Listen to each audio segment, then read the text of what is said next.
आ गया है El Nino. क्या इस बार मानसून में पड़ेगी झुलसाने वाली गर्मी? क्या बारिश कम होगी और कई राज्यों में बढ़ सकता है पानी का संकट?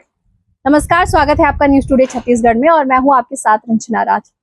एक और जहां हम और आप मानसून का इंतजार कर रहे हैं कि इस झुलसती हुई गर्मी से हमें राहत मिले, वहीं दूसरी ओर मौसम के एक बड़े पैटर्न ने चिंता बढ़ा दी है और वो है अल नीनो।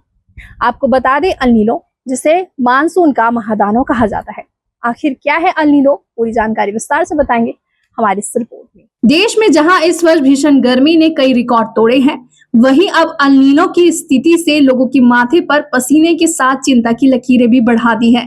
अल नीनो एक ऐसी स्थिति होती है जब प्रशांत महासागर के कुछ हिस्सों का तापमान सामान्य से ज्यादा बढ़ जाता है और इसका असर दुनिया के कई देशों के मौसम पर पड़ता है।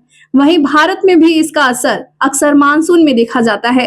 कई बार बारिश सामान्य से कम हो सकती है। कुछ इलाकों में लंबे ड्राई स्पेल यानी कि खेतों में सूखे की स्थिति देखने को मिल सकती है और गर्मी का असर मानसून के दौरान भी महसूस हो सकता है। ऐसे हालात में खेती, जल स्रोत और रोजमर्रा की जिंदगी पर असर पड़ने की आशंका बढ़ जाती है। हालांकि हर क्षेत्र में इसका असर एक जैसा नहीं होता है। मौसम वैज्ञानिकों ने 2026 के अल नीनो को एक खास नाम दिया है, गॉडजिला। यह कोई सनसनीखेज मूवी का टाइटल नहीं है, बल्कि प्रशांत महासागर में पनप रही एक ऐसी भयानक मौसमी प्रणाली का नाम है जो दुनिया भर के तापमान, बारिश और तूफानों को पूरी तरह से पलट सकती है।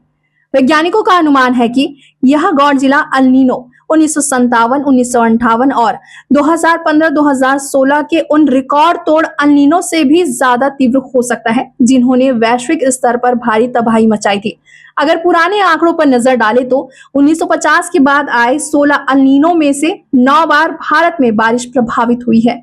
मौसम वैज्ञानिकों के अनुसार गॉडजिला अल नीनो भारत में जून से सितंबर तक चलने वाले दक्षिण पश्चिमी मानसून को कमजोर कर सकता है।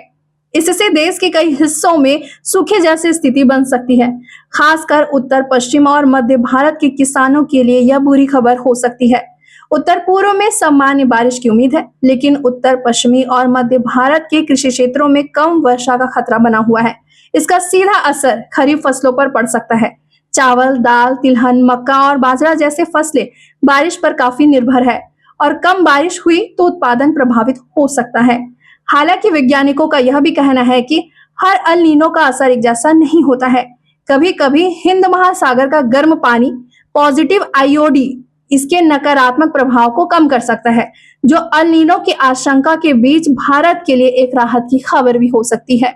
वहीं जापान की मौसम एजेंसी ने अनुमान जताया है कि जुलाई में हिंद महासागर में सकारात्मक इंडियन ओशन डाइपोल यानी कि आईओडी बन सकता है।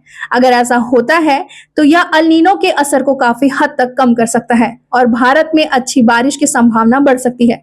हालांकि भारतीय मौसम विभाग की राय थोड़ी अलग है।